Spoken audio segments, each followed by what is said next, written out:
or Brother Ahmed Deedat. Ahmed Deedat, does the glorious Quran exist in its original and pure form? And were the originals in fact burned?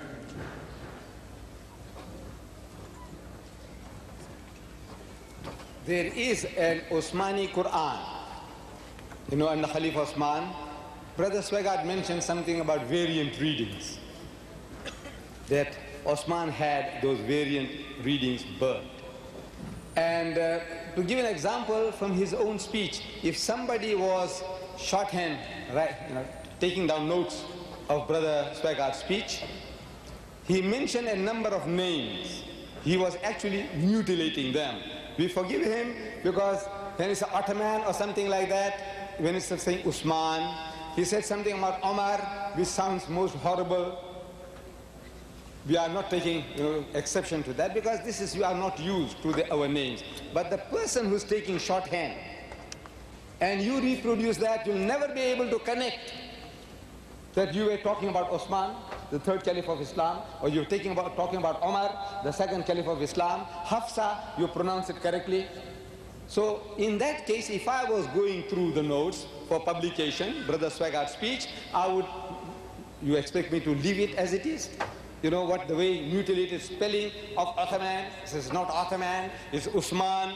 So I would say O-T-H-M-A-N instead of Ottoman. I said, look, it's O-S-M-A-N, Osman. Wouldn't I do that? So what happened is this: the books, the Hebrew scripture as well as the Arabic scripture, were written originally without the vowel points, without the vowels. Hebrew without vowels, Arabic without vowels. To a native of the language, it was quite easy to understand what was being said. But to an outsider, without the vowels, you can't make the proper pronunciation.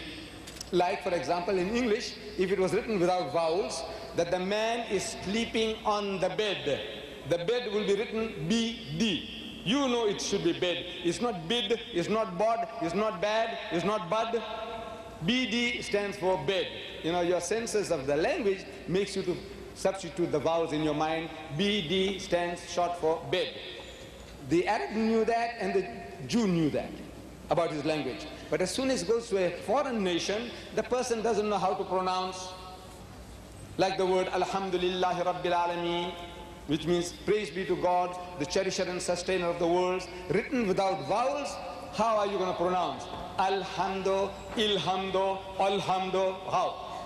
So different nations, as soon as they started accepting Islam, the way they heard it, they started pronouncing it, they started writing it, mutilating the language. Like English.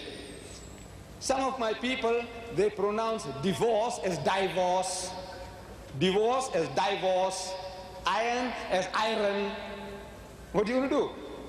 Our spelling between the English of the Englishman and the English of the American, your spelling varies, but fortunately the sound, the pronunciation is not varying. But if that produces a difference in the pronunciation, we say no, you'll have to change it. So those variant readings of the various pronunciations, is that look, the revelation was given in the dialect of the Quraysh, the family, the tribe of Muhammad, and that pronunciation should be preserved. So every other pronunciation with different vowel points, it says eliminate them. And that one that was done by Osman is preserved in the museum, in the Topkapi Museum in Istanbul, that is in Turkey. Brother Swaggart, this is live.